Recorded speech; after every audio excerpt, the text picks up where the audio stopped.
This is a Chebyshev's problem, and even though we have it in our notes, this one's been a little bit tricky. So I wanted to go ahead and do one in ALEKS to help a few students out.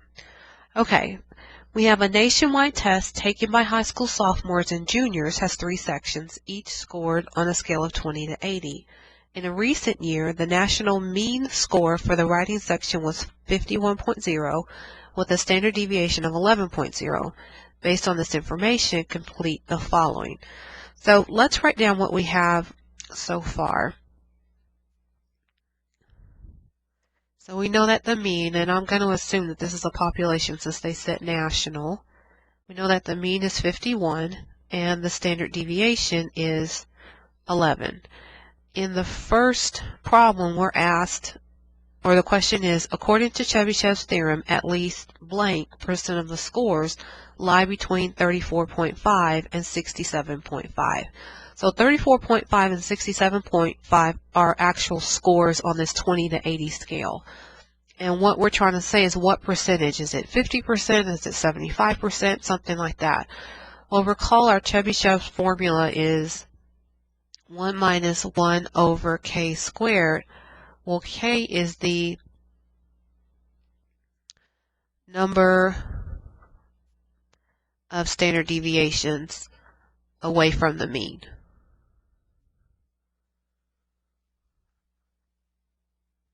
And in the Chebyshev's formula, it has to be greater than 1. So if it's just 1, it doesn't work for Chebyshev's. Okay, so our job in part A is to first find how far away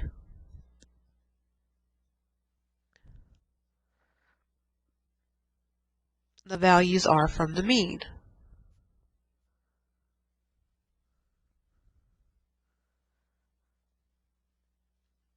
So for those of us that are a little more visual, this is kind of what's going on.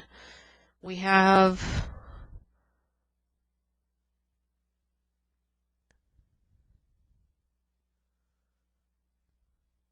get all my tools here.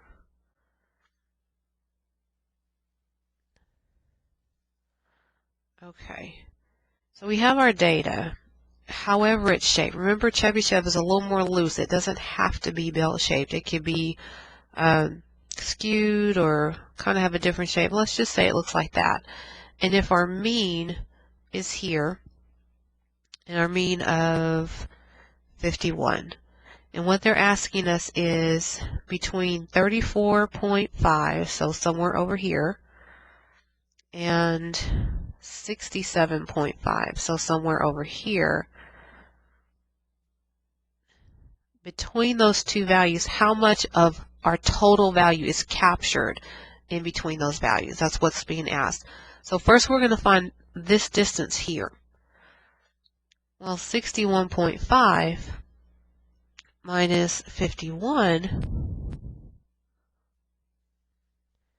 is 16.5. Now that's the raw difference between the mean and this upper score. But what I'm really interested in is how many standard deviations that is. So to find the number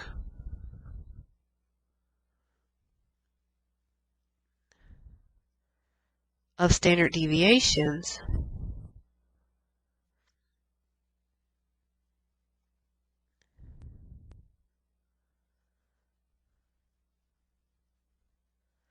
divide by the given standard deviation.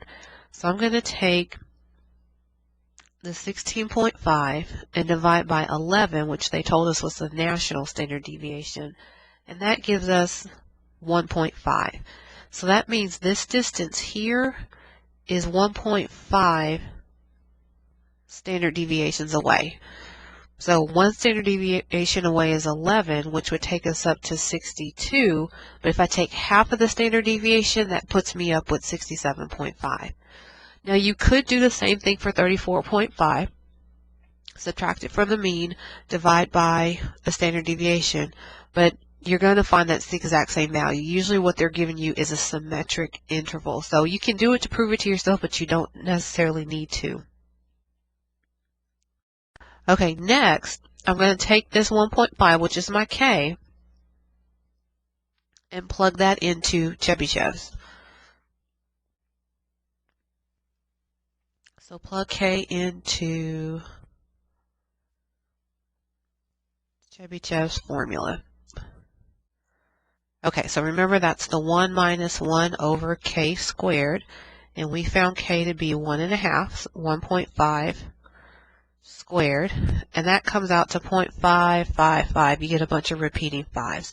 So we can round that to 56%, which is the first choice in our little drop-down menu.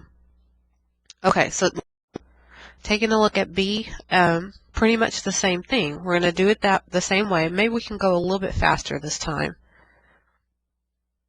So part B, first I'm going to decide how far away am I from the mean in terms of standard deviation. So the upper limit, and it doesn't matter which one you do, the lower or the upper, but I'll say 73 minus 51 is 22.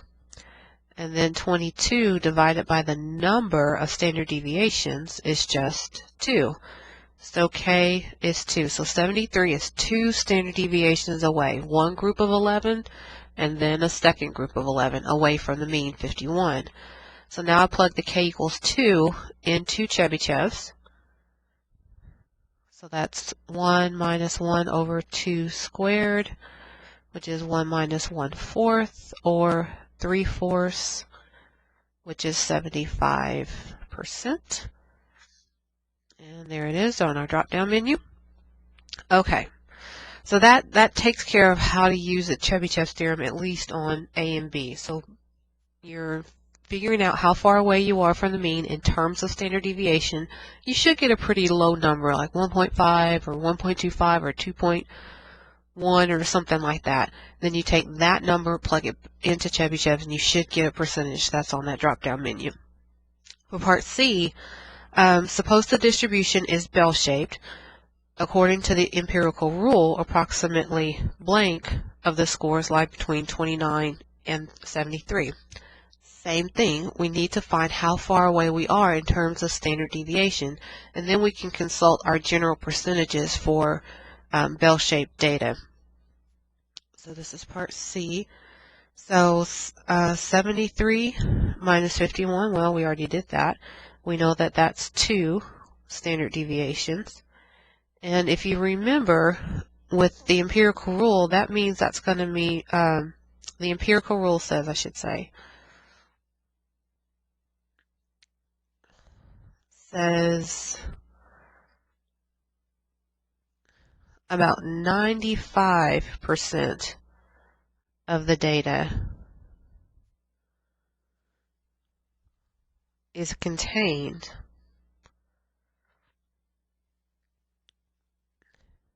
within 2 standard deviations of the mean. And again, if you check the lower number, it would also be 2 standard deviations away. So if we look here at our little drop-down menu, there's 95. And that works. Okay. Let's take a look at the very last one. Part D. Suppose that the distribution is bell-shaped. According to the empirical rule, approximately 68% of the scores lie between blank and blank. Well, here we're just working backwards. So we know how much of the data is contained within 2 values. We just need to know what those 2 values are. Okay, so remember or recall, the empirical rule states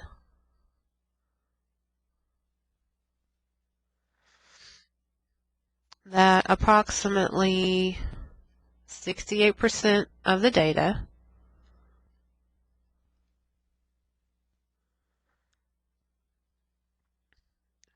is within 1 standard deviation of the mean. So we know it's 68%. That means I just need to find values that are 1 standard deviation above the mean and 1 standard deviation below the mean. So we know that the mean is 51, and we were told that the standard deviation is 11. So to go above it, I'm going to take the mean and add on 11. So that gives me 62. And then to go below the mean, I'll take the 51 and subtract off 11, and that gives me 40. So again, if we're a little bit visual, what's happening is we have our bell-shaped data. Here's our mean in the middle, 51. We know that whatever contained in here, we know that that's 68%. But according to the empirical rule, that means I go 1 standard deviation this way and 1 standard deviation, let me say 1 standard deviation instead of sigma. I think that'll make more sense. Okay. So 1 standard deviation above and 1 standard deviation below. Well, we're told the standard deviation is 11, so this has to be 62. And this has to be 40. So the values I type in would be 40 and 62.